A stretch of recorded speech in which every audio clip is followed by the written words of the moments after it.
Assalamualaikum. Nama saya Nurdamia Kusdina binti Aziz. Saya daripada Sarjana Muda Fisioterapi, Fakulti Sains Kesihatan, UiTM, Puncak Alam. Saya akan membentangkan tentang eudaimonisme. Apakah itu eudaimonisme? Kebahagiaan dikenali sebagai eudaimonia dalam bahasa Yunani terdiri daripada dua suku kata iaitu iaitu baik dan bagus, dan daimon, roh dewa kekuatan batin. Manakala secara harfiah eudaimonia berarti memiliki roh penjaga yang baik.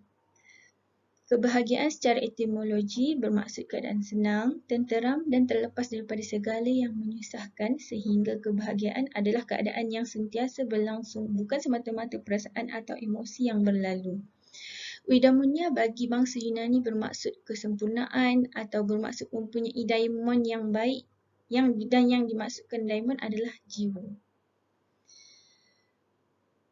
Menurut kefahaman eudaimonisme, tidak semua keinginan atau luaran seseorang mungkin dianggap bernilai, dapat disamakan dengan eudaimonia. Walaupun itu semua menghasilkan kesenangan, beberapa luaran itu belum tentu baik dan menghasilkan kebaikan bagi orang. Sejarah eudaimonisme. Falsafah pada zaman Yunani telah diiktiraf sebagai falsafah pertama yang berkembang di dunia kerana bersifat tersusun dan sistematik.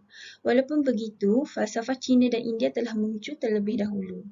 Munculnya berbagai aliran falsafah pada zaman Yunani dan eudaimonisme atau kebahagiaan dibincangkan bermula daripada era zaman Prasokratis, Sofis, Sokrates, Plato dan Aristoteles. Kemudian diteruskan pada zaman Yunani klasik dikhaskan pada Epicurean dan Stoics.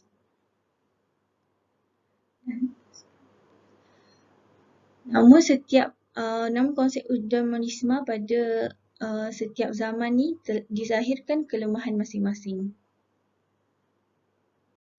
Aristotle dan eudaimonisme. Aristotle telah diakui sebagai seorang tokoh falsafah Yunani klasik yang mula-mula menyusun perbincangan kebahagiaan secara teratur dan mendalam. Aristotle telah membincangkan konsep kebahagiaan yang dikenali oleh masyarakat Yunani klasik pada zaman tersebut sebagai eudaimonia, yang telah digunakan sebelum zaman Aristotle lagi. Kesemua ahli falsafah etika Yunani seperti Thales, Democritus, Socrates, Sophis serta Plato dikenali sebagai eudaimonistik, iaitu orang yang membincangkan mengenai konsep kebahagiaan. Pecahan atau bahagian eudaimonisme. Eudaimonisme dibahagikan kepada dua, iaitu aktualisasi diri dan manifestasi kegiatan yang mencakupi dua pola, iaitu praksis dan teoria. Aktualisasi diri adalah aktualisasi potensi yang khas dimilikinya, iaitu aktualisasi akal budi dan rasional. Yang kedua adalah manifestasi kegiatan yang mencakupi dua pola, iaitu praksis dan teoria. Praksis adalah kehidupan etis yang terwujud melalui penyertaan dalam kehidupan masyarakat, merealisasikan semua bahagian jiwa manusia termasuk yang rohani. Dengan demikian, praksis adalah segala aktiviti dalam kerangka pelbagai struktur komuniti demi kehidupan bersama yang baik. Namun begitu, praksis dikecualikan dengan pekerjaan yang berat dan kasar yang bertujuan untuk memperoleh nafkah hidup. Adapun teoria mengangkat jiwa manusia kepada hal-hal ilahi yang mana ia adalah kemurnian kegiatan peribadi. Teoria adalah renungan pada memandang sesuatu dalam-dalam dengan mata jiwa. Dengan demikian, merupakan aktualisasi manusia, iaitu makhluk yang memiliki ruh.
Pandangan tokoh Islam terhadap eudaimonisme.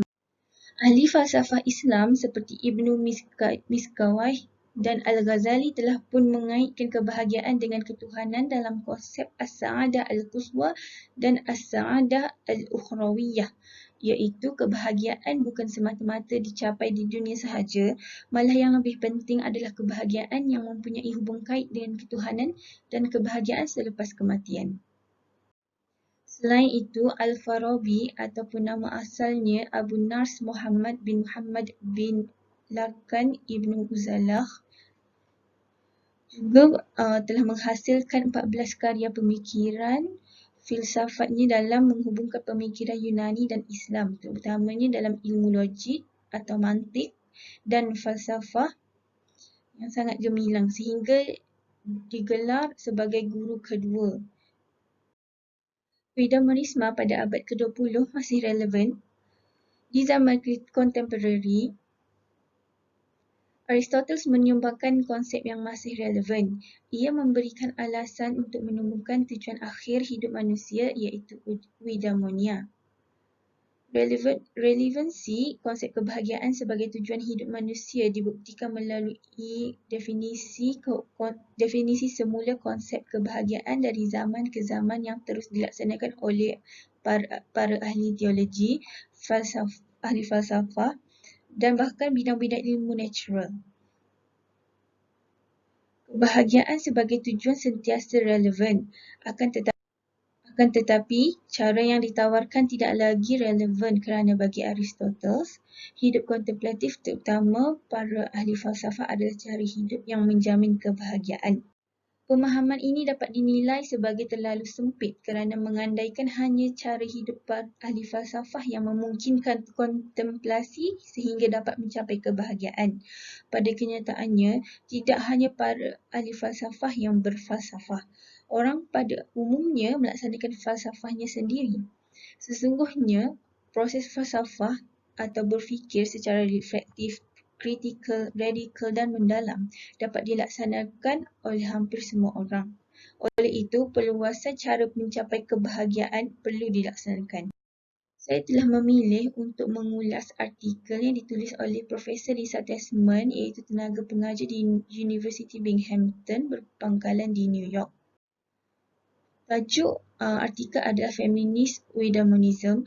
Eudaimonism as Non-Ideal Theory daripada buku Feminist Ethics and Social and Political Philosophy, Theorizing the Non-Ideal.